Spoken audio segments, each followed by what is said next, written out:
Canada Post is bleeding taxpayers dry. In 2024 alone, it lost nearly $1.3 billion and saw revenues fall by $800 million, a staggering 12.2% year-over-year decline. These grim figures forced a $1 billion taxpayer bailout in January, and the crisis is far from over. Beginning in 2026, Canada Post itself projects it will need another $1 billion every year simply to survive. This is not a temporary slump. It is a structural failure. Since 2018, Canada Post has accumulated losses of more than $3.8 billion. The message is clear. Canadians aren't getting mail. They're getting fleeced. Yet despite overwhelming evidence of collapse, proposals to privatize the service continue to face resistance from those nostalgic for a bygone era. That nostalgia is costly. Every $1 billion bailout is $1 billion not spent on hospitals, schools, and infrastructure. Imagine what $1 billion a year could mean for healthcare wait times, long-term care beds, or repairing crumbling bridges. Instead, Canadians are spending it to keep an outdated postal service on life support. Critics of privatization argue that only a public entity can guarantee affordable universal service. They warn that private operators would reduce access, raise prices, and abandon rural Canada.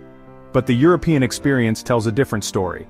Germany's Deutsche Post, privatized in 1995, expanded its services globally, while maintaining affordable domestic delivery.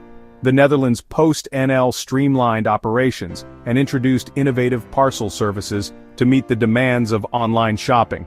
Austria Post invested heavily in automation and developed flexible delivery options.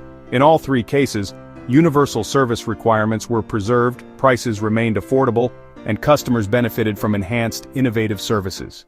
By contrast, Canada Post's outdated monopoly model is a straitjacket. It must deliver to every address, no matter the cost, while being forced to seek government approval for even modest changes. This bureaucracy means political considerations routinely trump business logic. While private competitors can adjust pricing, delivery models, and technology overnight, Canada Post waits months, sometimes years, for permission to act.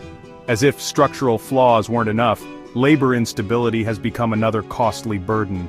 A recent 32-day strike cost Canada Post more than $200 million. While the Canadian Union of Postal Workers has every right to defend its members, it has consistently resisted reforms like flexible staffing and automated systems.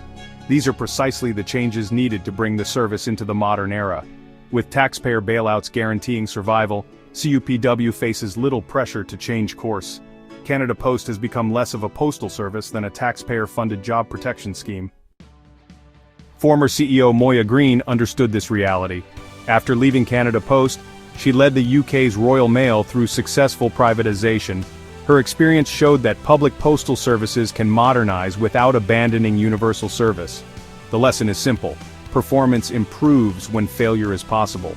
Critics warn about the dangers of the profit motive, but Canada Post already raises postage rates while continuing to post massive losses. Canadians are paying more and getting less. Profit, unlike politics, demands accountability. Companies that fail to deliver value lose customers. Crown corporations shielded by bailouts lose nothing. Fixing Canada Post will take more than tinkering. Incremental reforms cannot solve a $1 billion a year problem. Canada must end its monopoly, open the market, and privatize the service. A privatized model can be designed to ensure continued universal delivery, just as in Europe, while giving operators the flexibility to innovate and compete. Privatization is neither reckless nor radical. It is a proven solution to a financial and operational crisis. Canadians deserve more than excuses and nostalgia. They deserve a postal service that delivers goods to Canadians, not one that delivers bills to taxpayers.